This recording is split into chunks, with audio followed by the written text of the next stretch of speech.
gustaría en esta mañana volver a retomar un poco el tema que teníamos pendiente, que era hablar acerca de la Iglesia.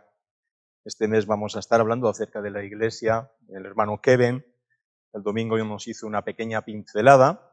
Después, hablando con él, dijo que no sabía, que no había dicho el significado de los 2 panes sin levadura. Dijo, al final no di el significado de por qué 2 panes sin levadura. Y después dijo que tenía referencia a los 2 panes, un pan para el pueblo judío y un pan para el pueblo gentil, ¿vale? Esto era lo que había dicho. Pero mientras tenemos esto aquí, las diapositivas están preparadas, vamos a abrir en el libro de Efesios capítulo 3, leer un texto, oramos, y después en media horita que tenemos por delante podemos volver a introducir un poco el tema sobre la Iglesia. Dice así la palabra del Señor, Efesios capítulo 3, versículo 8.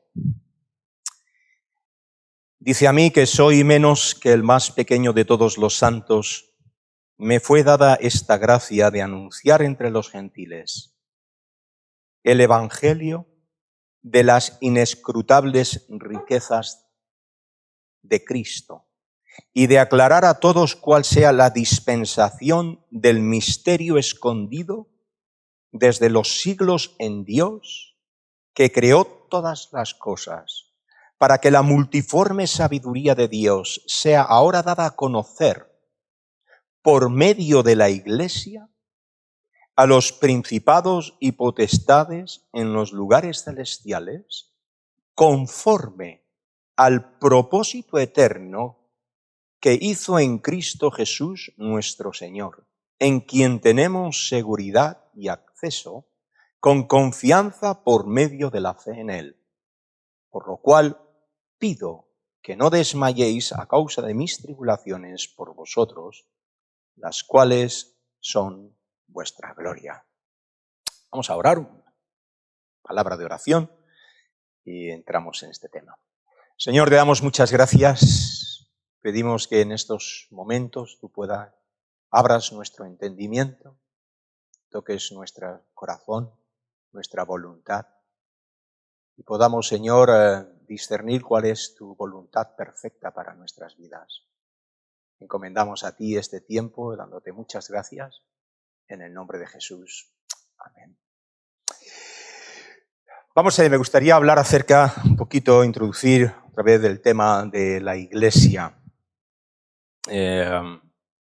Hace tiempo leí un libro muy bueno, está traducido al castellano también. Es un libro muy bueno que habla se llama El enrejado y la viña.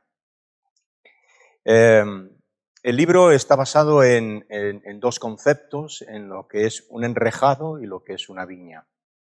El enrejado es, lo habéis visto, es estas cosas que se pueden poner en los jardines, que a veces son así, eso sería un enrejado. Y después la viña se une y va buscando lugar para crecer. El libro está basado en estas 2 imágenes de un enrejado y una viña, y parte desde el punto de vista de que el enrejado es manufacturado, es decir, lo hace el hombre. Tú puedes hacer un enrejado grande, pequeño, lo puedes amoldar, y lo tienes que hacer de acuerdo más o menos a las dimensiones que la viña va a crecer. La viña necesita un lugar para poder expandirse, pero así como el enrejado es manufacturado, la viña tú no puedes hacerla. Depende del agua, del sol, de los nutrientes, tiene vida la viña, pero el enrejado no tiene vida. El enrejado es la estructura, pero la viña es lo importante. La estructura solo la haces para que la viña pueda crecer y no pueda ser pisoteada. El enrejado tiene que ser tan grande como la viña pueda crecer y expandirse, ¿no? Y el libro basa un poquito esto y pasa realmente en enfatizar mucho la viña, pero al mismo tiempo saber que tiene que tener un enrejado donde pueda crecer sin ser pisoteado. Es un buen libro. Después el libro entra acerca del discipulado, de cómo poder cuidar a la viña, cómo poder cuidar el enrejado. Pero este pensamiento pues, estuvo con nosotros un poquito desde el principio del ministerio aquí en Castellar. Tuvimos que hacer un pequeño enrejado. Esa era nuestra parte. Nosotros no podemos generar viña, no podemos hacer la viña. No podemos dar vida, dependemos exclusivamente del Señor. Pero en nuestra responsabilidad hacemos un enrejado y esperamos que Dios bendiga a su viña. Esto lo digo porque cuando nosotros vinimos aquí en Castellar, tuvimos que ir a un pequeño local y hacer un pequeño enrejado. Pequeño localito donde pudiéramos reunirnos algunas familias y adorar a Dios en espíritu y en verdad. Y el Señor pues ha ido prosperando y hemos cambiado otro enrejado, que es el que puedes ver aquí, pero también el Señor ha bendecido con la viña. Siempre hemos dicho en el ministerio que lo importante no son los bancos ni las sillas, son las personas. Lo importante siempre es la viña, siempre es la viña, siempre es la viña, siempre es la viña. ¿Vale? Esto tiene que quedar muy claro. El enrejado forma parte para que la viña pueda crecer, ¿no? Esto lo introduzco así porque va a ser importante para que nosotros podamos entender qué es la iglesia. ¿Qué pasa con las personas? Dicen, la iglesia, enrejado. Nosotros tenemos que decir, la iglesia, la viña. Siempre. ¿Tú vas a la iglesia? Sí, la viña, la viña. O sea, eso es realmente lo importante. Y me gustaría introducir algunos aspectos que vamos a ver, que hemos visto en otra ocasión, pero me gustaría hablar acerca de la iglesia, ¿no? ¿Qué es la iglesia? Si tú tuvieras que, de alguna manera, definir en pocas palabras qué es la iglesia, ¿no? Realmente hay muchas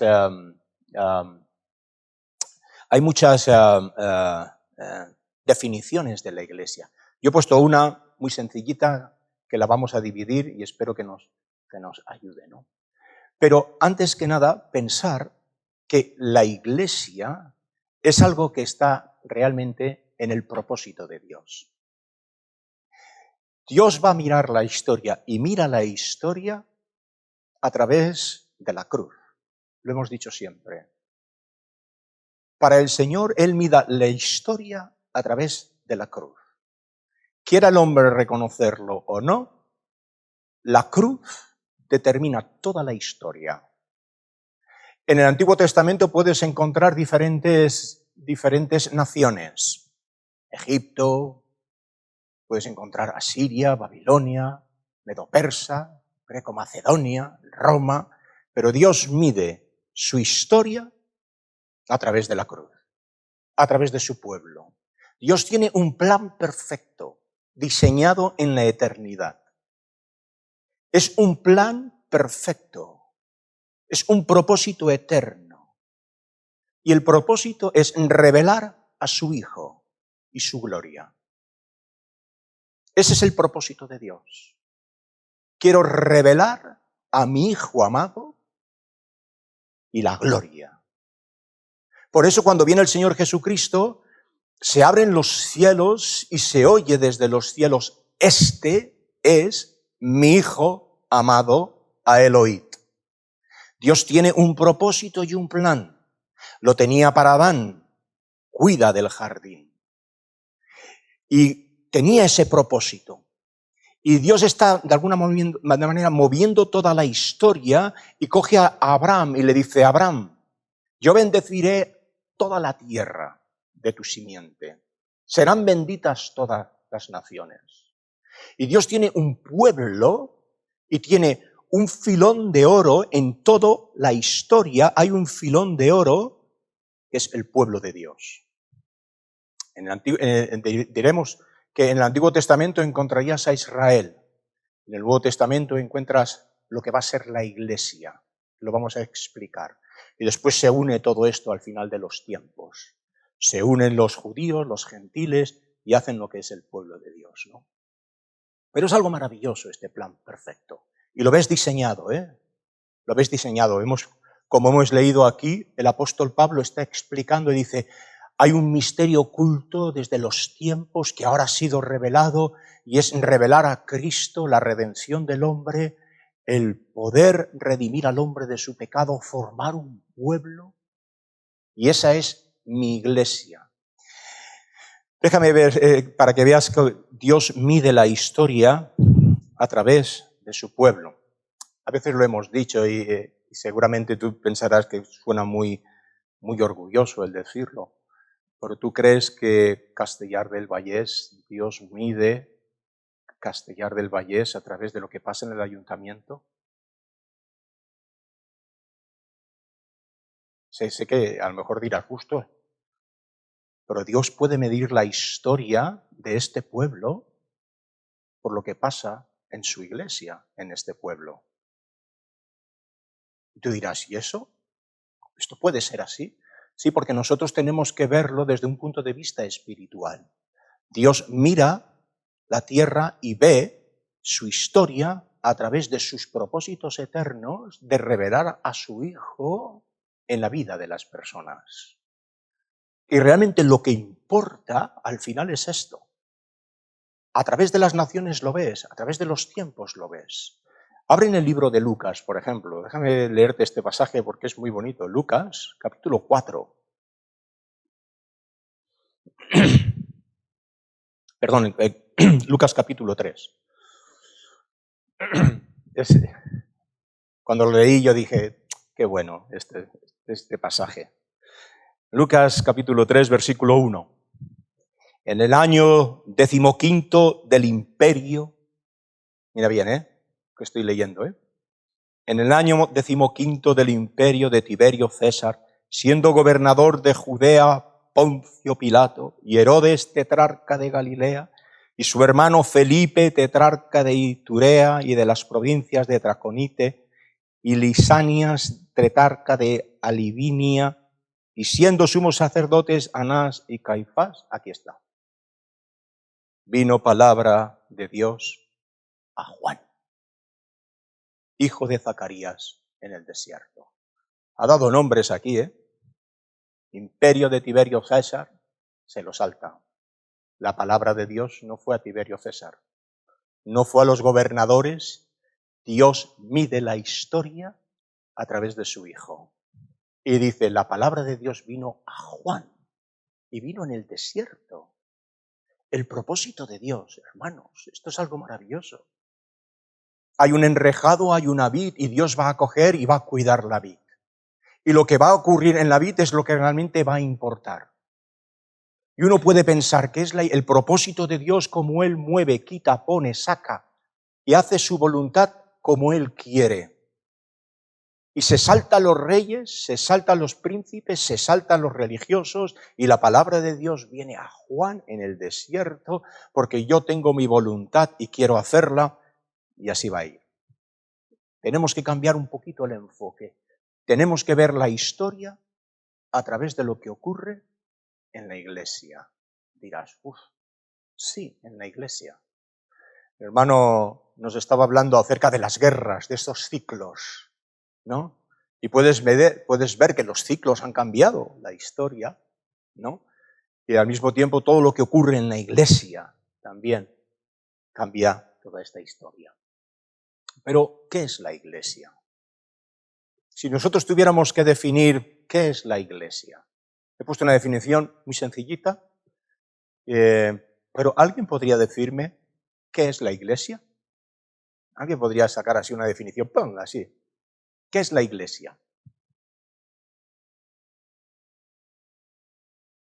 ¿Alguien se atreve? Ánimo. Alguien podría decir, ¿qué es la Iglesia? Si tuviéramos que decir qué es la Iglesia, ¿cómo definiríamos la Iglesia? ¿Perdón? El cuerpo de Cristo. ¿El cuerpo de Cristo? Muy bien. ¿El cuerpo de Cristo? ¿Alguien más?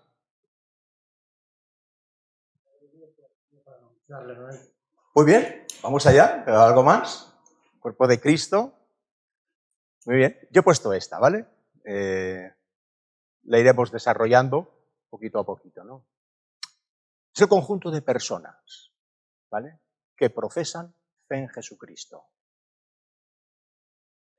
Tan sencillo como esto.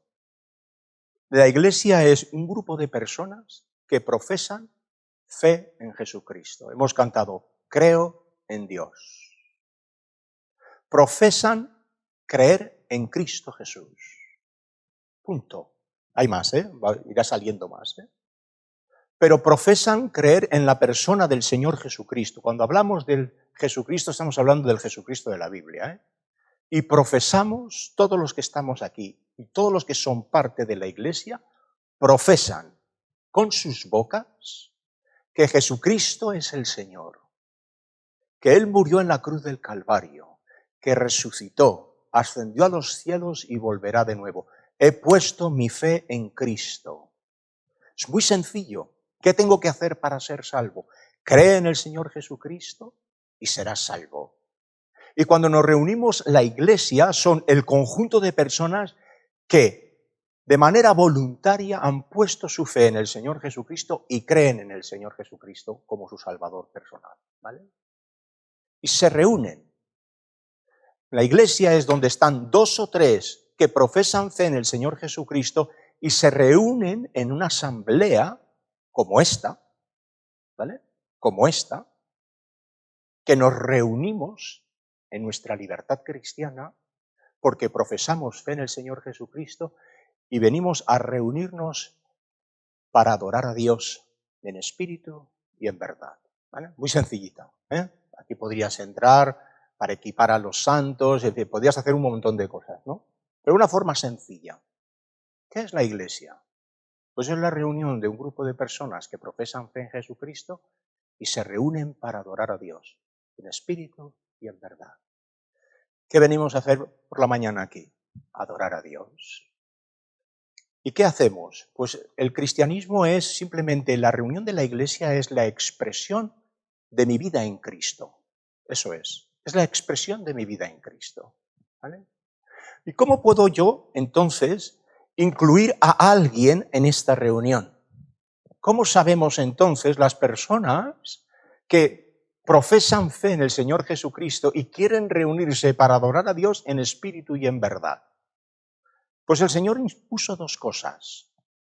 Puso 2 pruebas para saber las personas que estaban incluidas dentro del enrejado si formaban parte de la vida. Y puso 2 cosas: bautismo y la Santa Cena. En la congregación conjunta, nosotros expresamos públicamente mi fe en Cristo. Esto es lo que estamos haciendo, ¿vale? Y lo hacemos, en primer lugar, para estar incluidos dentro de la Iglesia. Hay algo que el Señor ordenó, y es el bautismo. El Señor ordenó el bautismo y la Santa Cena. ¿Por qué el bautismo? Porque el bautismo era, yo profeso fe en Cristo. El Señor salvó mi vida, me perdonó de mis pecados y públicamente hago confesión de mi fe en el Señor Jesucristo bajando a las aguas del bautismo. ¿Qué hacían los hermanos en aquella época? Recogían a alguien que venía del paganismo o venía de la religión y entonces decía, yo he depositado mi fe en Cristo. ¿Cómo? ¿Cómo puedo yo entrar a este grupo de creyentes que profesáis fe en Jesucristo y adoráis a Dios en espíritu y en verdad? ¿Cómo? Dijeron, ¿tú crees en Cristo? Creo. Pues públicalo.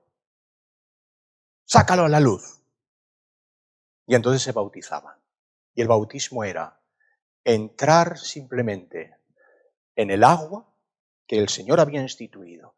Y el simbolismo era, muero con Cristo y ahora resucito con Él.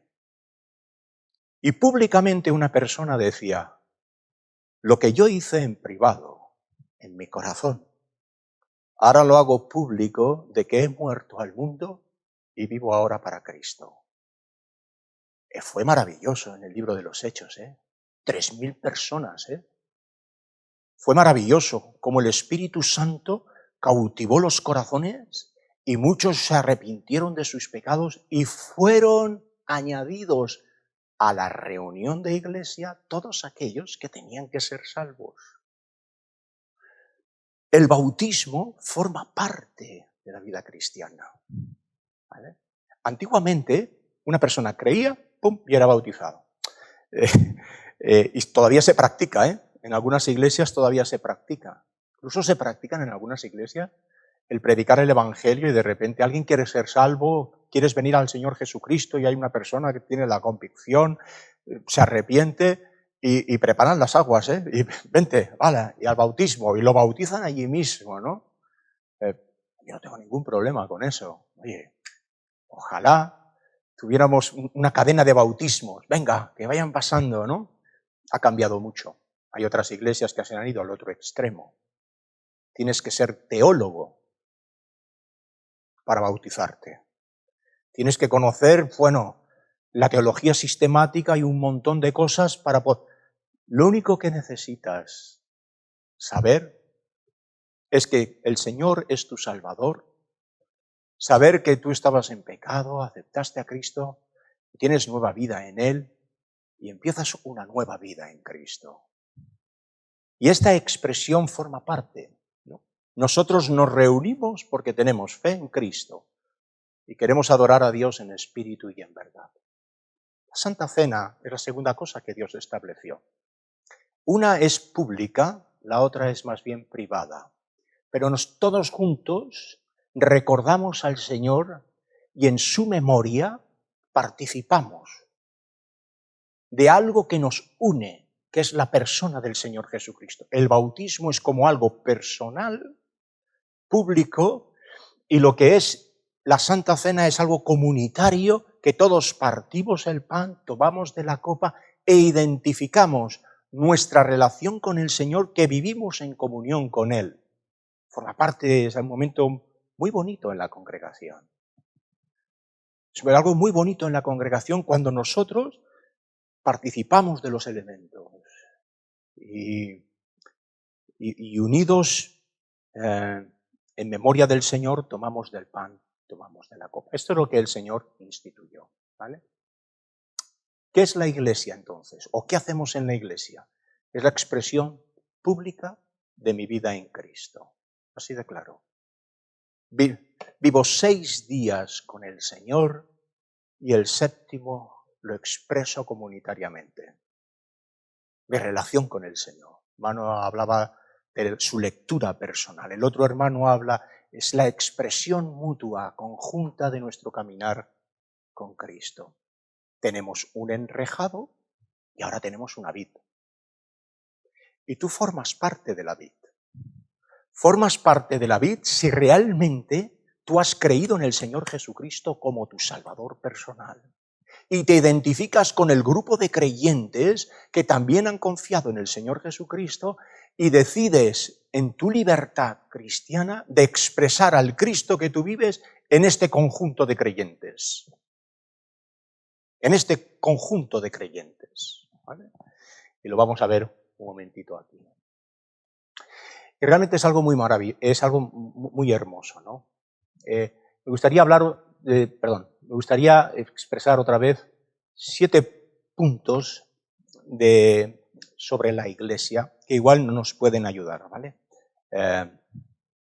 No seré muy largo, iré poquito a poquito, ¿no? Sí, la Iglesia es el conjunto de creyentes que depositan su fe en Cristo, pero la palabra Iglesia, ¿qué es Iglesia?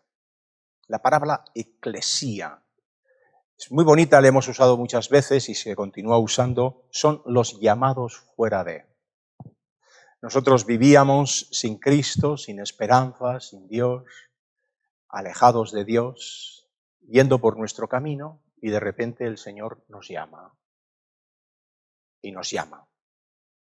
Y ves el llamado de Dios muchas veces en la Biblia, Abraham, Abraham, Moisés, Moisés, Samuel, Samuel, ves el llamado de Dios. Hubo un momento en nuestras vidas que oímos la voz de Dios. A través de las Sagradas Escrituras nos dimos cuenta que éramos pecadores y el Señor nos llamó por su gracia. Y nos llamó fuera del mundo, y aquí está, ¿vale? Este salto, importantísimo. Eclesía, llamados fuera de el mundo para formar parte de otro cuerpo. Sacados del mundo para formar parte de su propósito eterno. Nosotros solo podemos ver simplemente nuestro mundo temporal. Y hay una barrera que nos limita del mundo espiritual. No podemos verlo. Por eso caminamos por fe y obedecemos al Señor. Pero si esto se quitase, realmente veríamos que lo temporal y lo eterno se unen.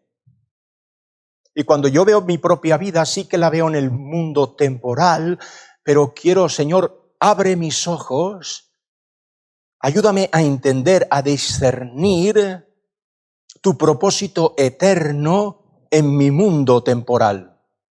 ¿Lo veis? ¿Sí? ¿Me estoy liando? ¿No? ¿Vale? Y a veces ojalá en algún momento esta barrera se pudiera abrir y vería que mi mundo temporal está unido al mundo espiritual y celestial.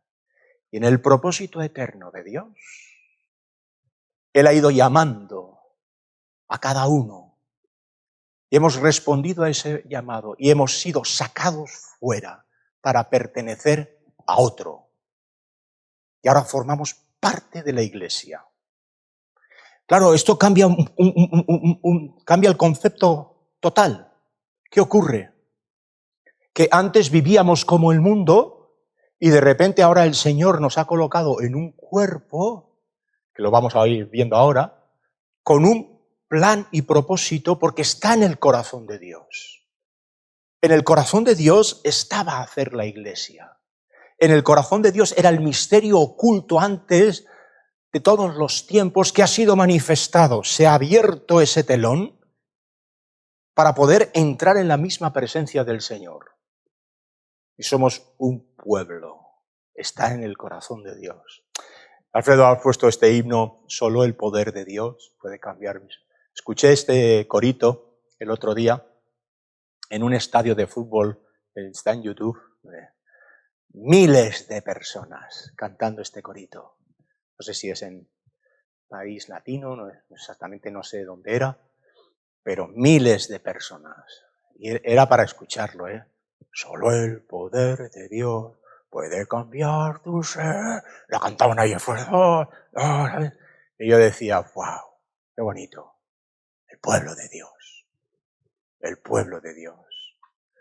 Y Dios se glorifica en las alabanzas de su pueblo. Está en su corazón. Está en el corazón de Dios. Y sé que a lo mejor esto te suena un poco. Está en el corazón de Dios.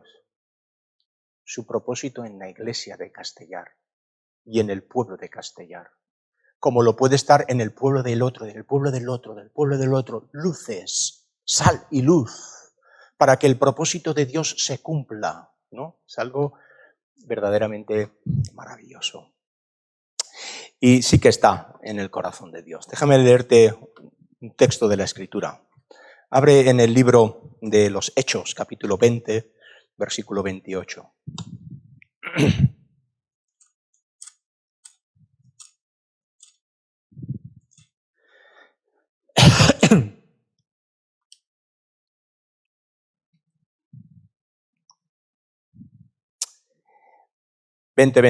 Por tanto, mirad por vosotros y por todo el rebaño en que el Espíritu Santo os ha puesto por obispos, para apacentar la iglesia del Señor, la cual Él ganó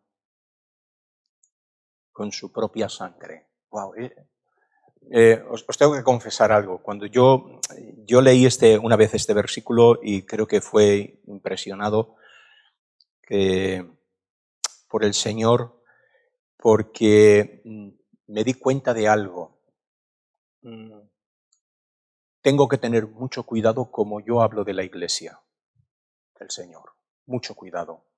No importa qué iglesia, tengo que tener mucho cuidado de cómo hablo de la iglesia del Señor. Sí que tenemos que tener cuidado de los falsos maestros, de los falsos apóstoles, de los falsos profetas, de los falsos pastores. Tenemos que corregir esto.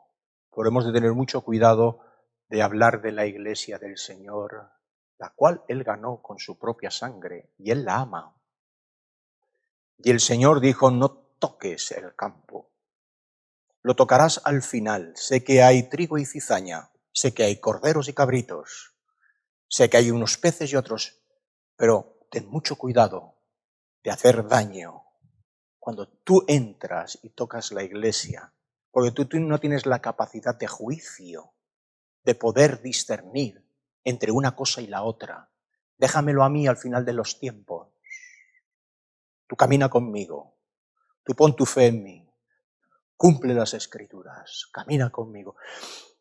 Y yo pensé al leer este versículo, es verdad, el Señor ama a su iglesia, la compró con su propia sangre. Me miraré mucho de cómo hablo yo de la esposa. ¿Sí? Tengamos mucho cuidado con eso, ¿vale? Nosotros caminemos con el Señor. Podemos identificar el error, pero ten mucho cuidado. Él la compró con su propia sangre y Él la ama a la iglesia universal del Señor. Al final de los tiempos el Señor revelará exactamente lo que hay en el corazón de cada uno. Pero esto lo dejamos simplemente para el final de los tiempos. ¿Cómo sabemos que una persona es creyente? Pequeño paréntesis. ¿Cómo sabemos que una persona es creyente? Dos cosas. Dos cosas que sabemos. Una, por sus propias palabras. Punto. El que invocare el nombre del Señor será salvo. Si una persona te dice, yo creo en el Señor Jesucristo, amén.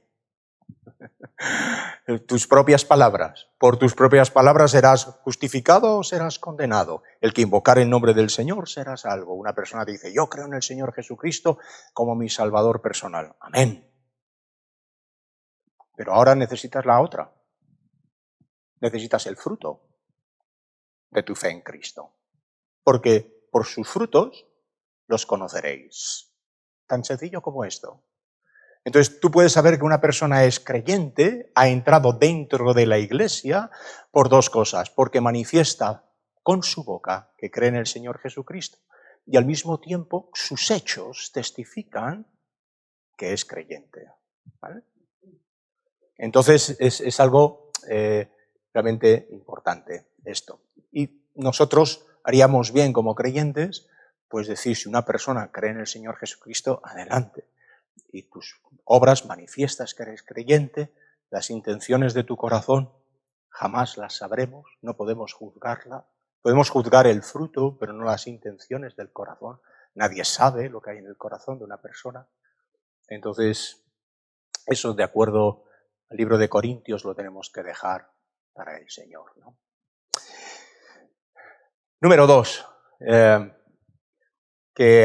7 puntos sobre la iglesia. Y la iglesia, como cuerpo de creyentes, de acuerdo a las Sagradas Escrituras, ofrece una autoridad, ¿vale? Y sí que ofrece una autoridad. Nosotros en la iglesia hemos puesto 5 cosas que nos gustaría enfatizar y lo hacemos cada año. Y son adoración, enseñanza, edificación, evangelismo y comunión. Sí que la iglesia ofrece una autoridad. ¿Cuál es la autoridad de la iglesia? ¿Alguien puede decirlo? No te equivoques, ¿eh? Porque ¿cuál es la autoridad de la iglesia? La palabra de Dios. Esa es la autoridad de la iglesia. Y la Iglesia, el cuerpo de creyentes, ofrece esta autoridad. La palabra de Dios. Y decíamos hace poco en el libro de Colosenses, ¿no?, que la palabra de Cristo mora en abundancia en vosotros. La autoridad de las Sagradas Escrituras. Es tan bonito. Ya sé que estamos en el libro de Deuteronomio y a veces cuesta, ¿no? Pero es tan bonito leer juntos la Biblia.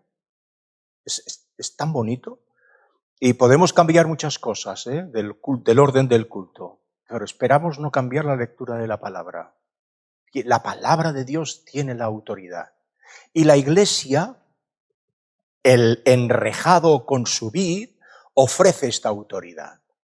Venimos un grupo de creyentes que somos la Iglesia y tenemos la autoridad de las Sagradas Escrituras. Algo realmente muy, muy bonito. Y empieza en la escuela dominical, y va en la reunión conjunta, y va en la reunión del café, en el hermano, la hermana, y la palabra del Señor va trayendo autoridad. Y en la Iglesia permite este espacio para dar esta autoridad, a través de la predicación de la palabra, de la enseñanza, de la exhortación, de la amonestación, y lo encontramos realmente algo verdaderamente maravilloso, ¿no? Y la Iglesia tiene una estructura, pues, definida. Esto lo vemos claramente, ¿no? Que la Iglesia tiene una estructura muy definida, ¿no? El Señor, ¿cómo dio esta estructura? La dio a través de los dones. Este cuerpo de creyentes tiene una estructura muy bien definida que el Señor puso a cada uno en el cuerpo como Él quiso. Y lo encontramos aquí, lo vamos a ir viendo. Esto, las semanas que vienen lo veremos, ¿no? Esta estructura tan maravillosa de un cuerpo que funciona perfectamente, que se desarrolla, va creciendo y cada uno colocados como Él quiso en el cuerpo para que vaya creciendo. Es una estructura muy bien definida, ¿no? Que el Señor te dice, eres ojo, eres oreja, te pone en el cuerpo realmente como Él quiso, ¿no? Y es muy bonito. Número 4, la Iglesia prepara al pueblo de Dios.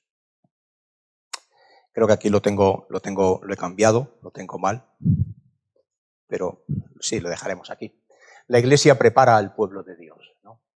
Es responsabilidad de la Iglesia local, pues, enseñar a los hermanos a poder expresar su vida en Cristo y forma parte dentro de la Iglesia. Es la responsabilidad. El Señor le dijo en Mateo 28, id y predicad el Evangelio, enseñándoles que guarden estas cosas, ¿no? Y hace mucho tiempo estábamos, mi esposa y yo, en Sevilla. Realmente fue muy curioso. Estábamos en casa de unos hermanos. El hermano no tenía muchos estudios. De hecho, no había tenido estudios. Y él dijo algo verdaderamente sorprendente. Dijo, todo lo que he aprendido yo en mi vida, las grandes cosas las he aprendido en la Iglesia. Digo, ¿y eso? Dice, aprendí a leer. Era una persona ya casada. Aprendí a leer. Digo, wow. Y después este hermano ahora está predicando, ¿no? Y fue algo, esta frase, todo lo que yo he aprendido importante en mi vida, lo he aprendido en la Iglesia. Y es cierto, hermanos, yo he nacido en una familia donde yo iba a la escuela dominical y yo no puedo vivir sin la Iglesia. No puedo vivir sin la Iglesia por una cosa muy importante, porque está en el propósito y en el corazón de Dios. Y yo quiero estar donde el propósito y el corazón de Dios está. Y yo quiero estar en la Iglesia. Yo no quiero perderme la bendición. Yo no quiero perderme. Yo quiero que me enseñen. Yo quiero que de alguna forma compartir al Cristo que yo vivo con un grupo de creyentes que tienen la misma fe en el Señor Jesucristo, que quieren compartir su experiencia cristiana conmigo. en medio del enrejado y la vid. Pequeño enrejado y pequeña vid, pero no deja de ser la vid del Señor, ¿no? Y es algo verdaderamente hermoso. Qué bonito, ¿no? No solo eso, sino que tenemos a niños pequeños que están yendo a la escuela dominical, que la escuela dominical evidentemente no suple un poquito de lo que los hogares tienen. La importancia es en el hogar, lo que enseñan los padres en el hogar. Y la escuela dominical simplemente es una pincelada, ¿no? Para que el niño pueda continuar, pero la Iglesia prepara al pueblo de Dios, ¿no? Y la Iglesia se reúne de manera regular. Hay un mandamiento en la Escritura que es olvidado hoy en día. Es olvidado. Es uno de los mandamientos del Señor. 6 días trabajarás y el 7º descansarás. Es un mandamiento, ¿eh? Santificarás el día del Señor. Se ha perdido. Debido a que al domingo, el día conocido por el Día del Señor, pues de alguna manera se ha ido perdiendo. Pero yo recuerdo como niño que mi madre el sábado por la noche nos dejaba la ropa preparada a los hermanos para poder ir el domingo a la iglesia. ¿Alguien lo ha experimentado esto?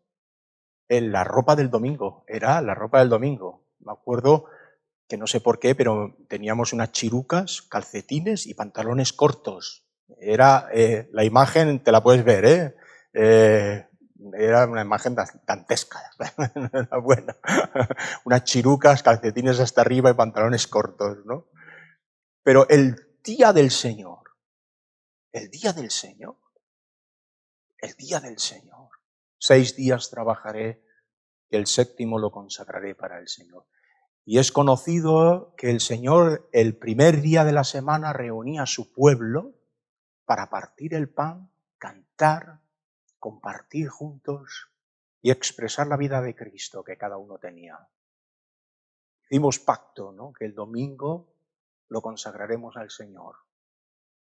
Y donde el Señor tiene su corazón y su propósito, allí estaré.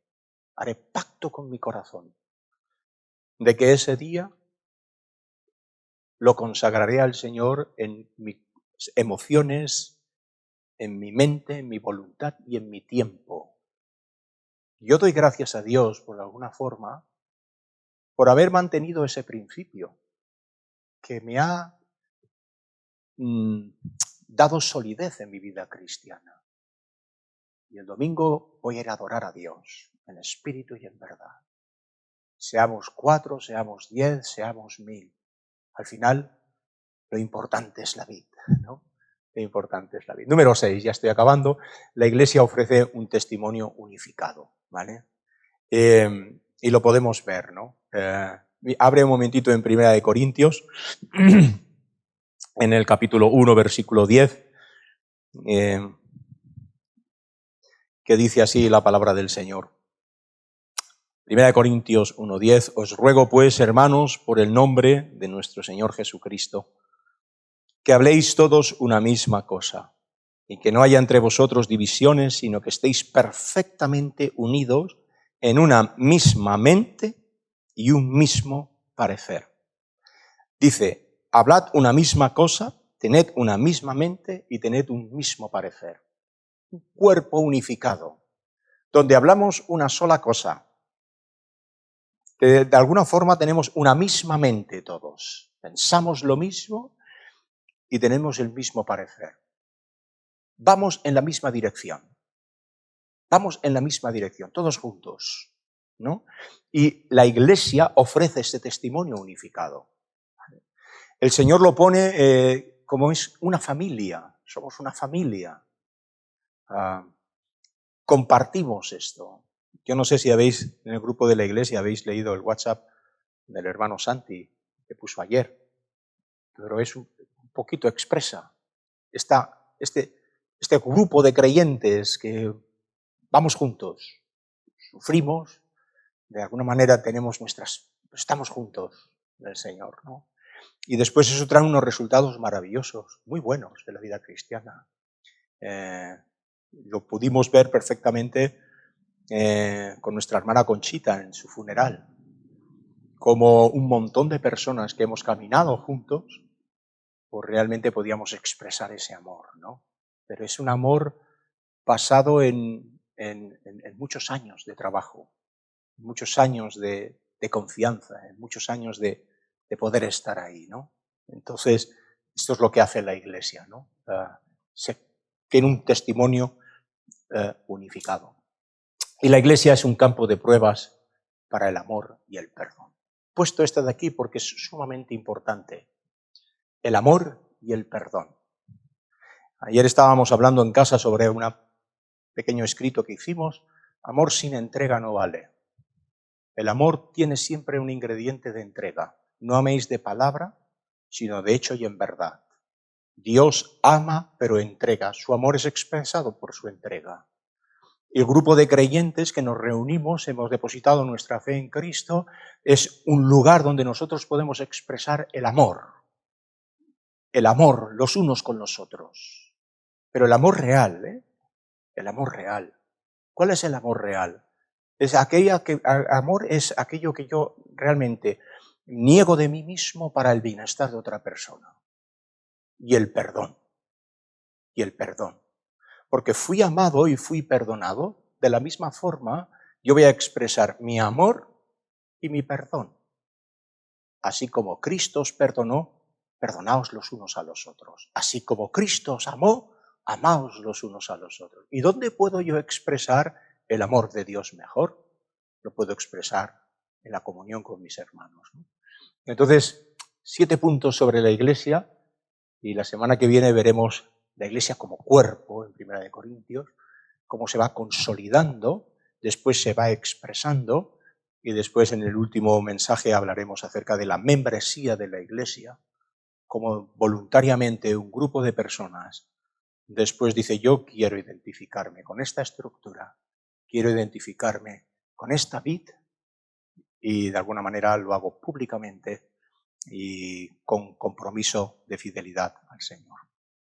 Pues vamos a orar y el hermano Alfredo nos dirige en una oración. Señor, te damos muchas gracias por tu Iglesia alrededor de todo el mundo, diferentes naciones, países, donde tú tienes a tu pueblo, un pueblo grande, como arena del mar. Señor, te damos gracias por los miles y miles de personas a través de toda la historia que tú has llamado, que han puesto su fe en Cristo y forman parte de este propósito eterno que tú tienes, de tener un pueblo para ti de reyes y sacerdotes, donde puedan adorarte en espíritu y en verdad, donde puedan confesar la gloria de tu Hijo, donde puedan expresar de manera pública la vida cristiana. Te damos muchas gracias, pedimos tu bendición, lo hacemos en el nombre de Jesús. Amén.